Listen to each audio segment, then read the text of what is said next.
Good morning, good evening, whoever you are, wherever you are, whatever you might be doing. We wish to welcome you to the Silverlight Show. The Silverlight shines to illuminate that which lies hidden in darkness. For those of you tuning in today, we welcome you in. As we are bordering on October, the most spookiest month of the year, we're going to continue with our little bit of a trip down paranormal lane. For this, we're going to turn to the southern part of the continent, Florida, the so-called skunk ape. Now, Florida is a very interesting case, and in my mind, the skunk ape is distinguished from Sasquatch and Bigfoot because Florida is a surprisingly mixed blend of various biomes. You see, in Florida, you'll have a city right next to a swamp, and big tracts of rivers and everything cutting through places. So wildlife like alligators and deer and even beavers are mingling all together. Yes, that's true. Crocodiles, alligators, and beavers all hang out in the same spot. And those swamps go straight up to Georgia, all around the place. It's a really interesting locale. Down in the Keys, again, you've got some pretty wide open spaces. And these are government protected zones. Compare that right next door. Well, not right next door, but you got Orlando with Disneyland.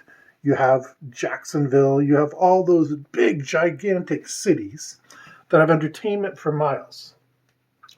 Now, naturally, any sort of primate, whether it's human, whether it's cryptic, whether it's living in the African savanna, whether it's living in South America, they're going to steer clear of humans because we're a noisy, smelly bunch. But the skunk ape sightings are interesting because Florida has been inhabited for a very long time. You take anywhere where it's going to be good weather for most of the year and abundant crops, and you're going to find humans living there. Our first evidence of the skunk ape comes from the Seminole legends. And they described it much as we get it smelled today, or much as we get it described today.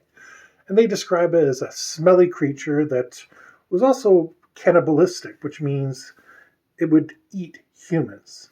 Now, this is something that is mostly extinguished from the current record. We don't get those reports of cryptids stealing humans in the modern day, but that's probably because we're not a very easy food source. If we're alone in the wild, yeah, we're easy pickings. But humans have a tendency to band together. We have photographs being taken of the skunk ape as recently as 2000, and probably more recent than that. But its real peak was in the late 90s, early 2000s, when it really came to life. And that's when you get sheriff's reports. And there was even a law they tried to pass that would protect any other primate from being killed by humans. Because, this is no offense against Florida, but wherever you are, if something big and scary comes at you and you got a gun, chances are you're going to shoot at it. And that's just basic self-defense. It's not because humans are bad or evil or anything. You scare us. If we have the time and presence of mind, we're going to reach for a gun. And no, not everybody has that time and presence of mind. A lot of people freeze up when they're startled. And that's perfectly okay. There's nothing wrong with that. This is why we don't get real quality pictures of cryptids in 2021. Because when you're there and a UFO goes over something, people don't automatically reach for their cameras. When you look at your plate that a restaurant gives you, you're like, oh, this is a beautiful plate. You have that conscious moment to process it and then take your camera and take a picture. I have said this before, I'll say it again. Go to a highway at night or go to an airport and decide you're going to take a picture of either the next plane taking off or the next blue, red, purple, whatever color you think car coming down the road is. Make it a truck. Make your life easier. The rules are you have to wait to see the vehicle, reach into your pocket, pull or purse or wherever you happen to carry your phone, pull it out, unlock it, activate the camera portion, get in, take your picture, and have a good quality picture. This is why, despite picture evidence being interesting. I don't really consider it convincing either way. It doesn't disprove anything, it doesn't prove anything. Unless you get something obvious, like, the receipt for the costume from, Zellers or whatever the hell they bought it from, or, a stick hanging right above with strings holding the creature's arms up. Obviously, then you got yourself a fake. But the swamp ape shows us something very interesting. Swamp ape, okay, it's smelly. Sorry, the skunk ape is smelly. We get that, and that's what the Seminole legends told us too. But this is where we get this interesting dichotomy between modernism and the ancient world. I said before, the ancients were not stupid. They knew what they saw. They had a different knowledge base than we did, but the same token, if I'm going to need to get a fire going outside, I'd rather have somebody from 500 years ago than today, because if we don't have our lighters and matches, we're useless. The same token, not everything they knew was useful. They didn't all believe in the flat earth, but there was a spirited debate over whether it was round, spherical, whatever the idea might be. The point that's interesting is, while we are so willing to discount European beliefs, we're very ready to accept First Nations beliefs. This is kind of the opposite of what happens in reality. In reality, horrible stuff happens to the First Nations all the time. I mean, this whole Orange Day movement and everything that's come about, yeah, it's about time. I don't like the fact that they're making up this so-called day of remembrance, like it's voluntary, and you can celebrate if you want. That's BS. Let's have a holiday. Let's not have a holiday. Make up your mind. But we're doing the opposite with our myths than we do with our practice. First Nations myths, those are sacred interpretations of the world as it was. Whereas Europeans, what a bunch of rubes. In fact, they were both pretty equally able to take advantage of the environments that they were in. Look at the Vikings in Norway. Sorry, not in Norway, in Greenland. And they were able to maintain a presence with the Inuit in Greenland for quite some time. Until the little ice age happened, and then that was it for the Greenland Vikings. And they were also able to maintain a presence in North America for a time with the tribes that would eventually go on to form the Micmac and the people like that. And it's interesting that the Norwegians, when they were in a comfortable environment they were familiar with, immediately went back to their old ways and started fighting. And that's where the Vikings ultimately wound up pissing off the First Nations, and they were driven off.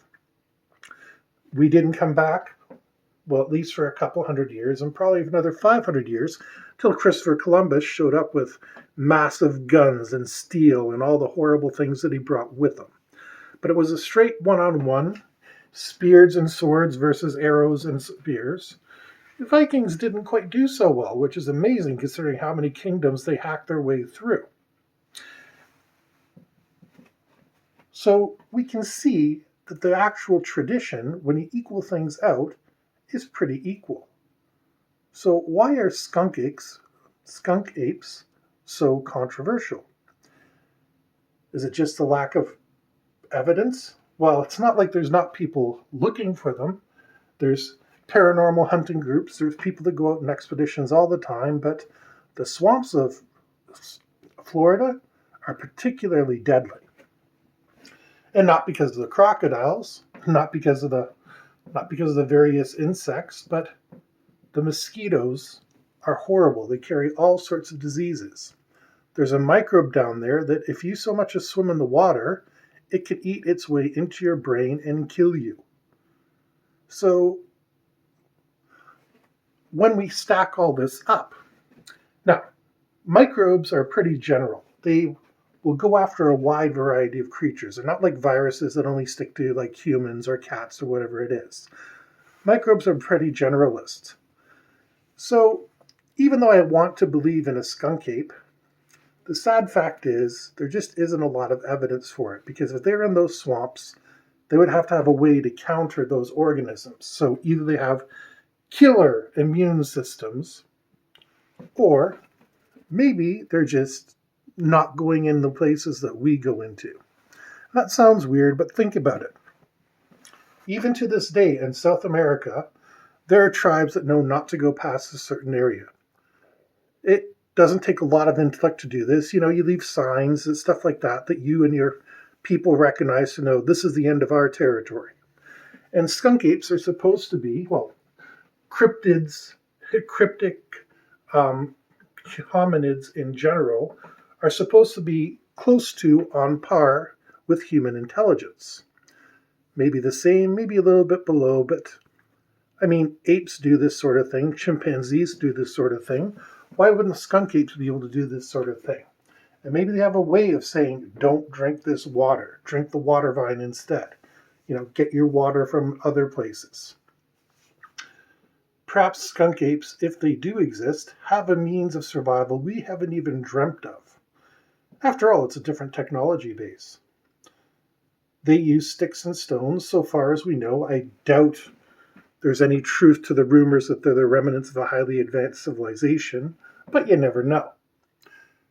And ultimately, the skunk apes are a beautiful little microcosm of humanity's perspective of the unknown. They're hiding in the swamps. They smell bad. They want to eat you. It's kind of a perfect little horror movie, isn't it? It's everything we fear, all wrapped up into one package. The unknown, the almost human, but spooky enough because it's not quite human. The mythology around them is convincing enough to make me interested in looking for them, but not interested enough to go in with shorts and a t-shirt and be fighting off waves of mosquitoes and taking swims in with microbe-infested waters. No, swamps are pretty disgusting places, and I've been in a couple.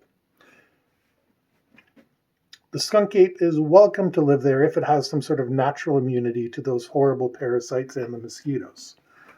And maybe that's the ultimate mystery for humans, is our very nature of cordoning off a portion of our psyche. Swamps represent that murky part of our mind that anything can happen. What's that noise? What's that sound? Is that leaf rustling because of the wind, or is there something hiding there? That whole area is uncertainty. And we're probably going to continue seeing swamp apes. Wherever we are, whatever we do, forever and ever, we're going to be seeing and hearing things that go bump in the night. So for now, we'll just chalk it into interesting mythology.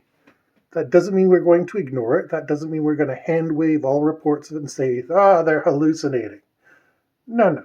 But at the same token, it's not worth passing a law to protect these things until we get a little more definitive proof. And let's just hope the Florida people agree with us and they're not going to be gun-toting, hootin', tootin', hollerin', whatever the heck else Yosemite Sam used to say. And they're going to go into the swamps, guns blazing, trying to drag one of these things out. Now, the interesting thing about Florida is they showed their difference. In Washington State and in Canada, it is illegal to hunt Bigfoot, Sasquatch, anything that is hominid. And Florida went against that, and they voted against that legislation because it was considered not necessary. If we have a little more evidence, that would definitely swing the pendulum the other way. But for now, it remains the only place that voted against protecting anomalous hominids. I should only hope that if aliens ever come down, they are aware of the law and they are not protected in Florida. Come to Canada, guys. Come to Washington State. You're safe up here. Anywhere else, you're taking your chances. But just some food for thought. As always, we hope you enjoyed the show today. If you did, please like, share, and subscribe. And as always, we hope you have a fantastic day.